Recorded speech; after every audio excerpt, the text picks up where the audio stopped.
I'm not eating that.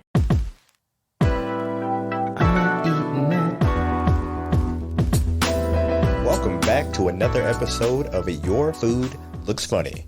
I'm your host, Marcus T, and if you haven't joined us before, we are a show dedicated to eating habits, picking eating habits, also just eating habits in general. So something you saw that you didn't necessarily want to try. Maybe you got some texture issues. Maybe you just don't understand certain things about food. Maybe you're planning for some food related holidays, which is what we're going to get ready to talk about today. So it's never too early to talk about the holidays. We're hitting October already, so you want to think ahead. But before I get into some of my questions that I had about the holidays that are coming, I just want to encourage you to follow the social media, YFLF Podcast on Instagram. You can also check out our Facebook group. We're on there and discussing some funny things. Just search Your Food Looks Funny on Facebook and you'll find us there.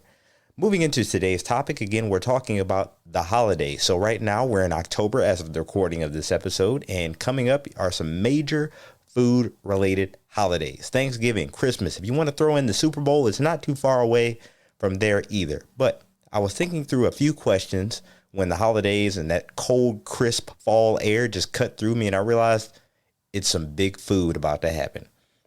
So a few questions that I asked myself around the holidays that you might want to keep in mind right now to get ahead of the curve and everybody else, especially with prices going up on a lot of this stuff. So first question that you want to ask yourself with the holidays approaching very quickly, within a month or so here, how many people are going to be eating at your house? Is it going to be just your intimate family? Is it going to be an extended family? Is it going to be family and friends? And we'll get into a little bit later. Maybe you're not eating at home, but we'll get into that shortly. But right now, just worrying about how many people are going to be eating, and are you going to be the one cooking it yourself? This is a big factor, and I don't think most people account for it because instead of adding a certain amount of items to your menu, they just add a lot of extra numbers to it. So instead of getting one turkey, you get two turkeys. Instead of two turkeys, you get three turkeys. And so on and so forth, instead of accounting for how much food that you're going to need. And that's the second question that will tie right into this one is, how much food are you planning on buying? How much food are you planning on buying? So if you have a menu that consists of 10 items, okay, 10 items and you have 10 people, that doesn't mean you need 10 times as much for each item, because each person is not going to eat all 10 items. It just doesn't work out that way. So you have to keep these in your mind, not when you're hungry and you go shopping and you're like, I'm going to eat a lot of this and I'm going to eat a lot of that, because there's somebody that doesn't eat pork, dairy, nuts, whatever you plan on putting in whatever food you're making. Somebody doesn't like something. So you have to account for the people that are not going to eat certain amount of things and then just kind of roll that over to different items. So you only need a small percentage of each item to cover everybody that's going to be attending there.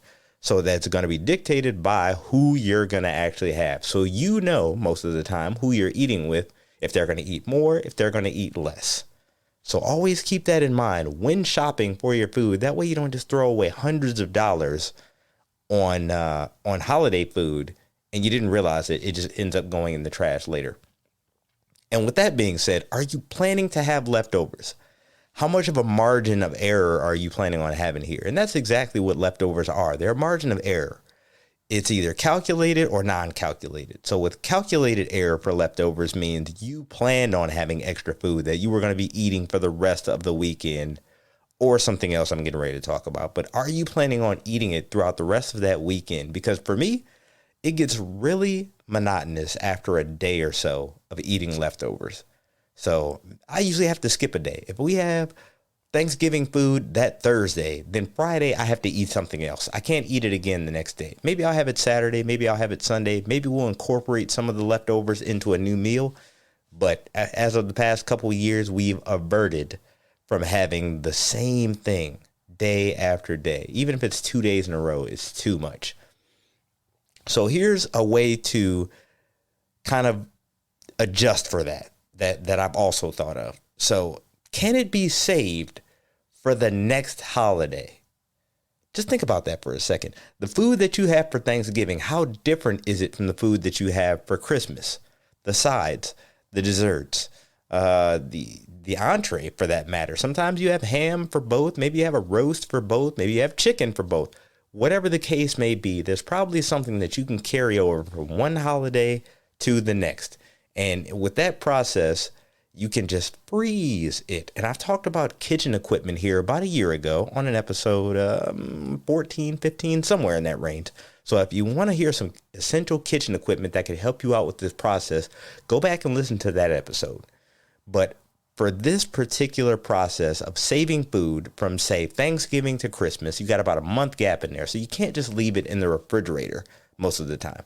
But what you can do is you can back seal it, or you can freeze it in bags and just carry it over. This works for macaroni and cheese, green beans, your stuffing, all this stuff that you had left over that you didn't want to force down your gullet for the rest of the Thanksgiving Day weekend. Or maybe you had Black Friday shopping to do and you decided to just grab a bite to eat while you were out shopping.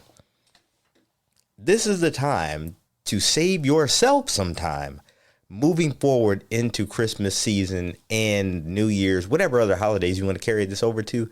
It will last when saved properly. So get the right equipment ahead of time.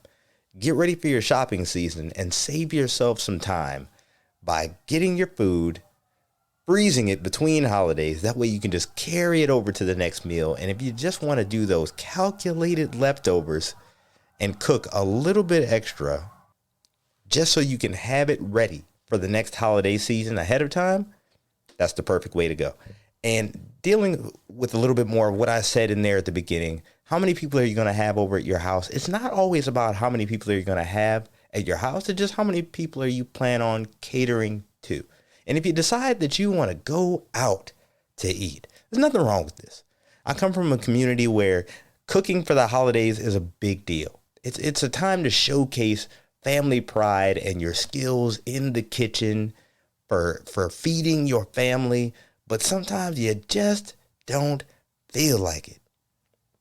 It's just like that sometimes. And maybe going up to it, like myself and my wife, a couple years ago, we had just gotten married and we didn't feel like doing the big holiday. We weren't traveling that year and we weren't planning on cooking for just the two of us. So we were like, hey, we're going to go out to eat.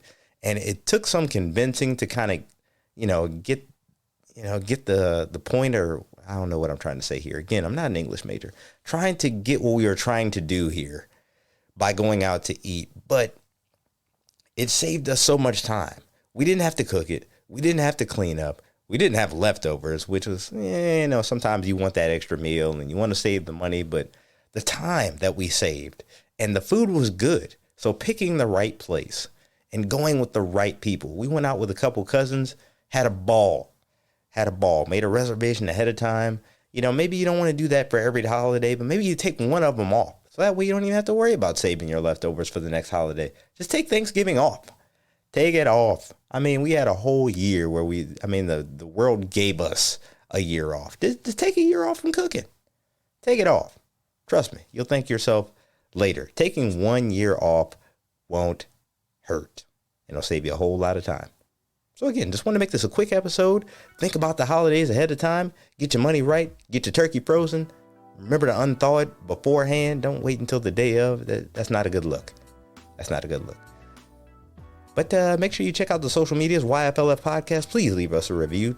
Call the show, I'll talk to you next week. Nice short episode. All right, man.